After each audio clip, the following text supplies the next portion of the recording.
All right, welcome in to Yard Prep here on the 5 Reasons YouTube channel. Thanks for liking. Thanks for subscribing. We're now within 73 subscribers of 20,000. I would like to get there today.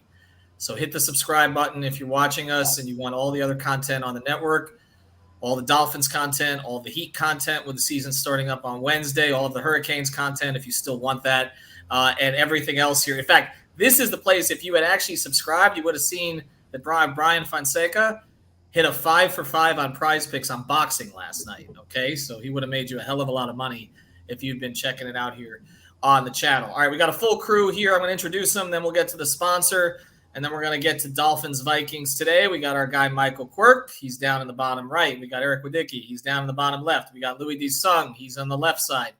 You in a car? He's always in a car. We've got Ghost making his second appearance on the show here. He has some things to say, I'm sure, about the concussion protocol. We will get to that. I'm Ethan Skolnick. All right, we are sponsored, as always. We're going to talk about this a lot on the show today by PrizePicks. I just went on there. A lot of the Dolphins picks are very favorable today. That's all I'll say, okay? If Mike Gesicki can't get 17.5 yards against a team that's averaging, our guy Joe Shad put up, allowing 60 yards a game to starting tight ends, that tells you just about everything. But use the code 5, FIVE, get your initial deposit matched up to $100. It's free money. They don't have a ton of rollovers here, okay? There's no rollover, literally. They're giving you the money, and then you play it. That's it. $100, you put down 100, they will give you 100. You can put down 10. They'll give you 10. Just go there, use the code. For some reason, we got a lot of people who signed up this week. And by the way, it's a very scenic route you're taking there, Lewis. We got a lot of people who signed up this week but didn't deposit. Like, you can't make money. Scared money don't make money. Isn't that what they say? All right, let's get to it. So use the code 5, FIVE, PrizePicks.com, Google Play Store, or the Apple App Store. Go to PrizePicks. All right, Dolphins Vikings today. I'm just going to set the tone, and then I'm going to turn it over to Ghost today because we haven't seen him here in a while. To me, this is not like a must-win game. But in some ways, it kind of determines the direction of the season a little bit because, this was a team that was riding high at 3-0, and then obviously concussion protocols and all sorts of garbage got in the way here. Tua's coming back next week. They got a soft schedule coming up after this game. The Vikings have pulled out some games late, but everybody's talking about the Bills and the Chiefs again. It seems like the Dolphins have been forgotten, middle of the pack. And if they end up at 3-3, then there are going to be some questions that start to establish after McDaniels got off to this great honeymoon. What, in your view, what is the importance today? And give me the single most important thing. Single most important thing is seeing how McDaniel, he's under the spotlight in this game because, in my perspective, if you're paying a backup $6.5 million in Teddy Bridgewater, and he's a guy who proven, when he played with the Saints, he went 5-0 in that stretch when he played. He could win games for you. And Mike McDaniel made the decision that, hey, no matter how many games or no matter how many times he hits the practice, if you really do the math on it, since the Jets game, he practiced, he only missed practice twice in 2 weeks, really, if you really break it down. So seeing Mike McDaniel game plan, showing his faith in Skyler, showing us like what he can do with a full week of practice. That's a really big decision that I'm going to be focusing on. If Skyler really doesn't play well, it's the first time that I'm actually going to question Mike McDaniel and his decision making here. You're muted, Ethan. Let's not get into it. There are a lot of different ways, Lewis, that he could have gone this week. Okay, Tua. There was an assumption that he might pass the protocols by the end of the week, but we know what the optics are on that. We talked about optics on the show last week, but really it would have been almost impossible to put him back in there. But Teddy's another story. Like, it does not appear that Teddy was actually concussed, right? So, and he's a veteran quarterback. As Ghost said, he started a ton of games in the NFL. And I understand what Darlington is saying, and I get it. Jeff gets stuff directly from inside the organization. And their spin on this is that, McDaniel has a complicated system. You want to be able to work as many days with it as possible. But if Skyler throws 2 first-half interceptions and they're down 17-0, this is going to look terrible. I suspect that's why Teddy Bridgewater is active to begin with, because I understand the mindset. Believe me, I do. Last week, Skylar Thompson did not have a game plan set for him. We all know about how Alf pointed out how they were just tossing out cards one after the other because he had no idea what he was doing. Now he's had a full week of practice. He has a game plan basically designed specifically for him. And given what Skylar Thompson is going to be asked to do, I spoke with Arif Hassan on Behind Enemy Lines. It seems like the Vikings are susceptible to 15 and below type of passes. And so with that in mind, that means that Skylar, all he has to do is just find the open guy right there and just take what they give you, because they don't want to get burned deep against Tyreek Hill and Jalen Waddle. So it basically plays right into Miami's hands. Just be on time, do what you have to do, and the job will get done. So now if something goes wrong, yeah, Teddy Bridgewater can come in and that's fine. But I understand why he's choosing Skylar Thompson over Teddy Bridgewater, because Teddy could not come back to the practice field until this past Thursday. So that gives him what? 1 day to practice. On Saturday they travel, and then there's today. It's not exactly a whole lot of time to be able to fully install a game plan. So in some ways, you either want Skylar Thompson with a full week of practice with the starters, or you want Teddy to come in cold. One way or another, it doesn't seem all that great. Like, I know that Alf talks about, you can just slip it under the rug and Teddy will be able to just at least study in the classroom. Yeah, but then the NFL is going to get on them for that too. I guarantee you someone will find out. Someone always finds out when it comes to these Dolphins. So as far as I'm concerned, Skylar it's not an ideal situation. And I'm very glad to hear that Tua is going to be back next week, because, oh my God, the Dolphins need Tua next week. But it's not ideal. But given the circumstances, I can understand the decision. We'll see if it was the right one. Michael, the word just came out. I think we expected this, but Terran Armstead is not playing. And, this has been a question pretty much every week. I mean, he said he wasn't going to practice at all. During the week, he was just going to get ready for Sunday. He's been dealing with a toe injury. He's not ready. The tackle play was not good last week to begin with. And now, you don't have him for the entire game. So we're going to get to the defense later. I'm going to flip this on Eric in a second, because I don't think enough people are talking about the defense. We keep talking quarterbacks, but I do want to address this. With Terran's situation, Skylar's not going to get rid of the ball as quickly as Tua does. That's my biggest concern on offense today, is we're looking at a 5-sack game. Yeah, absolutely. As Lewis said, being able to stay on script and stay on time is going to be paramount today. And Greg Little looked great when we first saw him come onto the scene this year, and then, of course, that has cratered. So not having Terran Armstead, having to throw Greg Little and Shell and so forth in there, this is a big game for that offensive line. They got to play a lot better than they have. Robert Hunt has looked fantastic, of course. So that interior of the line, maybe they can establish the run. Raheem Mostert has been running the ball extremely well in the last couple of weeks. If they can rely on him a bit, get the play-action game going, and have enough time to get that play action game going, I think that they can hurt the Vikings in that way. But they've certainly left a lot to be desired on that end. And having Terran Armstead, we kept saying, okay, questionable, then he goes. All right, he's not practicing, who knows, then he goes. And we're really going to see what this offensive line is like with him out. And that does trouble me a little bit. Let's flip to the defense, Eric. I understand X's situation, Byron Jones' situation. These were not things that you anticipated coming into the season. But Josh Boyer came back. They spent a lot of money on the front seven, including Agba. They kind of lucked into getting Melvin Ingram late, which added to their depth.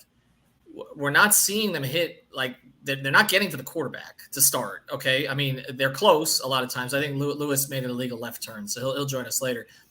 But defensively, I mean, Cousins is either really good like he was last week, or he's really bad. There's not a lot in between. What do they have to do today? I think the key to this game for the Dolphins is going to be to keep the Vikings offense as off schedule as possible. The Vikings, obviously, they have the phenomenal run game with Dalvin Cook. So they're going to probably look to establish that in a game that they, quite frankly, think that they can probably just run the ball and just kind of punish Miami that way. It's also going to depend a lot on, X's health. Because if you get to that 3rd and 8, 3rd and 9 situation, can you put him on an island with Justin Jefferson and be as aggressive as maybe you have been in the past? Whereas with the banged up secondary, they've kind of been afraid to do that. But like you said, Ethan, a lot of it comes down to the front seven having to step up, because these guys are good players. Emmanuel Ogbah, Christian Wilkins, Zach Sealer, these guys should be able to get to the quarterback, and they just haven't this year. Let's pivot again on the Ghost on this. Look, you look at some of their rankings right now. they're not good. I mean, pass defense and all this, and Boyer was brought back by the head coach. We always see it. Head coaches will give a coordinator a shot for a year, and then they'll go get their own guy. What do you want to see him do differently? Outside of the last two games without Tua, and when the offense was able to be efficient and play some complementary football, the first 3 games, it's a lot of empty yards. So the rankings weren't favorable in the first 3 weeks because I think there were a lot of empty yards, especially especially in the Bills game. I think Josh Allen threw for over 400 yards. That offense moved the ball for 90 plays, and they still only put up 3 points in the second half. So, points is really a big thing to me on defense, but. The last 2 games, Boyer has not been good. I thought we were in the game with the Jets up until the last 9 minutes. Then Sanders misses that field goal, and the wheels kind of came off the team after the Jets drove down and scored. We have to give Skyler as many opportunities as possible today because he's going to need it. I don't see him choosing to go deep. I don't see him seeing a lot of guys open. They're going to do a lot of maybe they installed an RPO. Maybe they did a Skyler install all week, and that's why he's the man starting. But Boyer really needs to show that it wasn't Flores. Right. There's an article that Joe Shad wrote, and you don't want to question it because there's a lot of Dolphins fans who aren't favorable on Flores or wanted to give him credit for anything, but he was a defensive minded coach. I think he did great things when he was up in New England, especially during that Super Bowl that they won, where they only gave up 3 points. But really, Boyer really has to make his money today. You really have to. You can't come off of 40 points. 40 points put up by the Jets. Can't come off that game and then give up another 40 points to a Minnesota Vikings team that I think that we could beat with if we play out complementary football and offense. But Boyer hasn't. It hasn't been great this season. Yeah. Go ahead, Lewis. I just feel like we're being a little unfair to Josh Boyer, though, because I understand that he's here to kind of keep the same defense that we had last season. But keep in mind that defense we had last year had both starting corners pretty much healthy the entire season. So now Xavier Howard and Byron Jones, remember, losing Byron Jones, and of course last week they didn't even have Xavier Howard. So you have an undrafted rookie in Kader Kohu, and then you have Keon Crossan on the other end.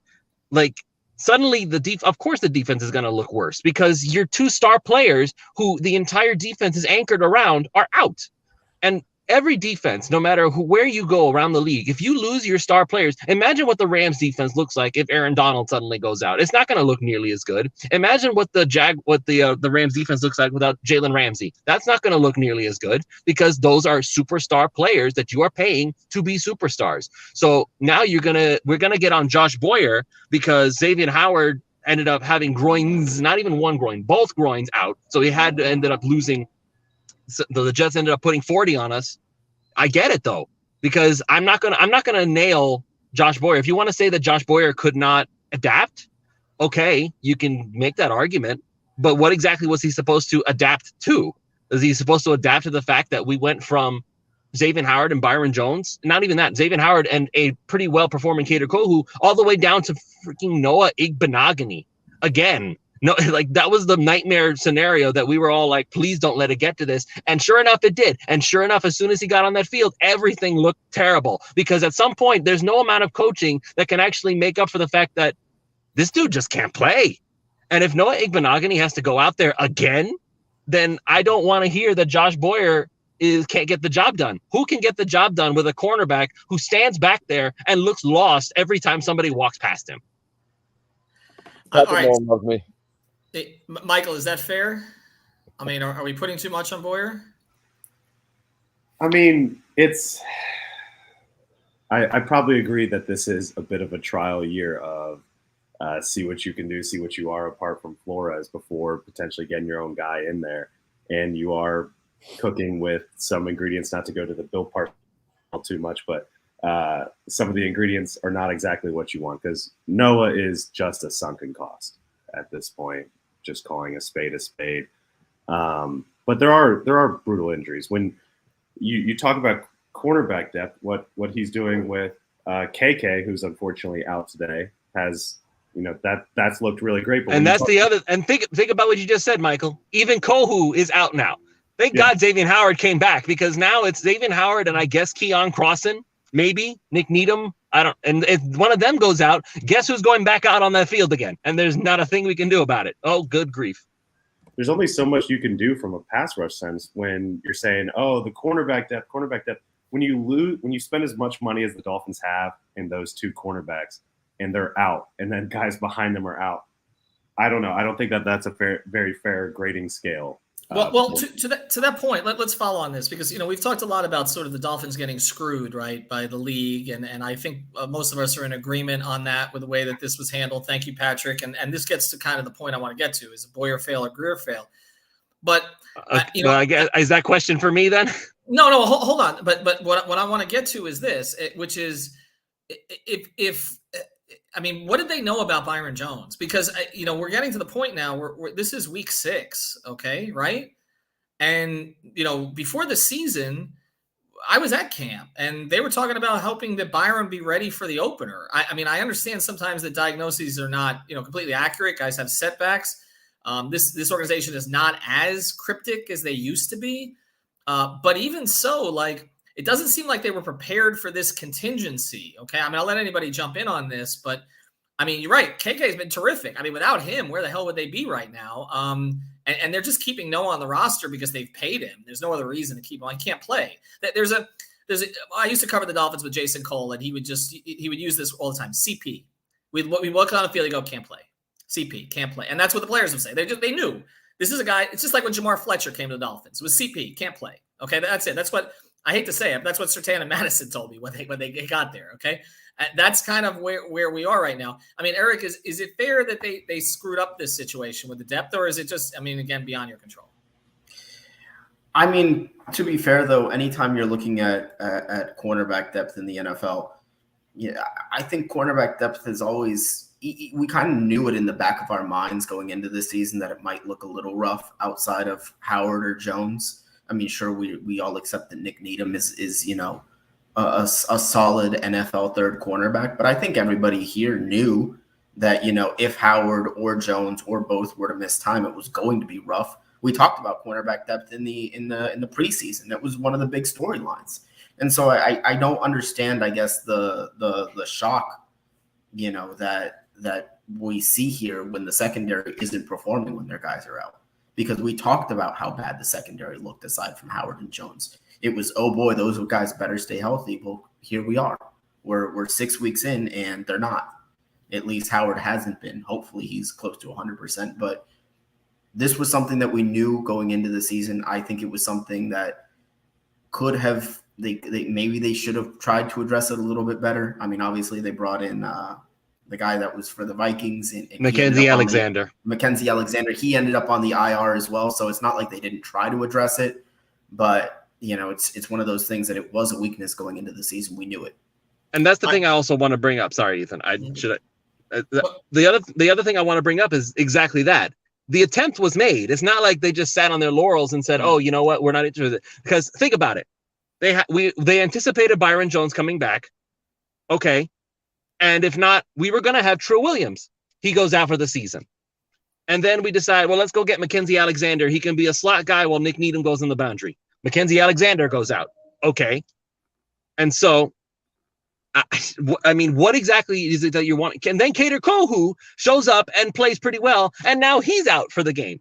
At some point, you're just going to, how much depth do you think you can get before it reaches a point where it's like, listen, we're just out of bodies? Who do you want them to go out and get? Do you want them to go trade for William Jackson III? Okay, that's fine. But is he a long-term solution? I don't think so. But you're going to have to give up assets to get him. What else would you like to do? Would you want to go out there and grab another free agent off the line? I'm sure that there's some guy. Maybe you can go get Janoris Jenkins. I don't know. Is he still available? You could go grab him, but he's also not a long-term solution, and he'd still be coming in cold. So you want to you don't always have. This is the problem. We don't always have to attach blame to somebody. Oh, it's this guy. Maybe it's nobody's fault, man. Life happens. It sucks. Think about Tua Tagovailoa. It's not fair, man. He ends up getting hit. He goes out, comes back, puts up a dramatic comeback against the Bills, and then in the Bengals game, he ends up getting concussed. Oh, it must be the doctor's fault. Oh, it's Dolphins Twitter's fault. Oh, it happened. Sometimes life just happens. You want to say it's God's fault? It's karma's fault? It's not always always blamed to be attached. They made the attempt. They had the depth. Trill Williams was looking like he was going to be awesome. Then he got hurt. Then they went and got Alexander. He got hurt. Kodu, who's now hurt too. Crossan's banged up. How many bodies do you want to throw out there before it's like, yeah, enough's enough? All right, let's get to, well, we're going to get to the picks here in a second. So let me do this first. I just want to go around the horn here with PrizePicks real quick. Okay, again, use the code 5 for this. So let's go to it. Skylar Thompson, 201.5 yards. Eric, over under. This is a game where I think he's going to have to throw it. I'm going to go over on Skylar Thompson. All right, Ghost. Let's look at Tyreek Hill, 5.5 catches. He's going to go over that. I see a lot of I think all of them are going to be on a screen, a swing route, a smoke screen, whatever it may be, but they're going to try to get that man the ball. I'm going to go over. Jalen Waddle, 53.5 receiving yards, Michael. I'm going to go under there. I think Tyreek Hill is going to get targeted a ton. I think they'll look at Trent. I think they'll look at Gesicki. I think there'll be a lot of swinging stuff out of the backfield. I'm going to go under on Jalen. Lewis, Dalvin Cook, 75.5 rushing yards. I actually made my picks, and I went under on Dalvin Cook. I just think that the way the Dolphins play run defense, they're going to try to rely more on Kirk Cousins and try to pick on whoever happens to be the boundary corner aside of Xavier Howard. So I firmly believe that knowing that the Dolphins run defense is as stout as it is, knowing that he's going to have to run into Zach Sealer and Emmanuel Ogbah and Raekwon Davis and Christian Wilkins and them up the middle, they're not going to rely that much on Dalvin Cook. I think they're going to rely on Kirk Cousins and try to make Justin Jefferson have himself one heck of a game. So yeah, I think a safe bet would be Dalvin Cook going under 75 yards rushing today. I did take Dalvin Cook over 13.5 yards receiving, though. I feel like that's 2 catches out of the backfield for 17 yards, and that's done. I don't see a prop for Mostert. I do. I'm sorry. 61. Yeah, there was. You know why you can't tell? Because he's still wearing his 49ers red. Yeah, they still haven't fixed it. That's why I missed it. All right. Over under goes. Raheem. I'm going to go over there. I think that we established a pretty good run game in the Jets game, even though we came away from it. But you got to feed him. You know, if you're going to have Skylar in the game, you got to keep feeding Raheem. I think he performed pretty well last week. We went away from the run game a little bit in the second half, but I'll go over on that easy. All right. So PrizePicks, use the code 5 FIVE. All right, now we're going to do this quick. You got 30 seconds, each of you, because we want to get this up. We got a game coming up in an hour and 5 minutes. I'll start with Michael on this. 30 seconds. Dolphins win today or no? Unfortunately, I'm going to go no. Hopefully that's just a bad reverse jinx like it was when I picked the Bills to beat the Dolphins by double digits earlier this year. But give me Vikings 27, Dolphins 21. Eric. I agree. Dolphins lose in a heartbreaker 23-21. Keep it close. Lewis. Well, when I did Behind Enemy Lines yesterday with the Reef, I went ahead and said 24-21. I think that the Dolphins will have just enough. They'll probably win on Jason Sanders' field goal. Maybe he finally breaks that bad 50-yard field goal streak. Hopefully everything gets better with him. His kicking coach, his longtime kicking coach, Brent Gravlichoff, no longer works with him. So I'm maybe wondering if maybe that has something to do with his issues, but hopefully everything gets better in the long run and he gets back to form. I think Dolphins will win 24-21 last minute. I think Raheem Mostert and Tyreek Hill can make a difference. Ghost. I'm going to go 17-16 Miami. I think the defense or the special teams puts up a score today. We're going to need it. I'm going to break the tie here then. I'm going with the Vikings in a close game. I think the Dolphins keep it close, but I think that Minnesota's pulled out a bunch of these games late, and I just wonder for Miami, I mean, we know where the playmaking is on the outside, but they can have the playmaking at the quarterback position to finish this thing. They need a defensive game-changing play today. We have not seen enough of those. Where is it going to come from? An interception, a strip and score. We saw one from Ingram. That kind of changed that game a little bit. They need something like that. I'm just not confident that we're going to see it. So I think that Miami keeps it close, loses a close game, and then we're like, okay, we're back to 0. Flores is coming in. Tua is back. Restart the season. I feel like revenge.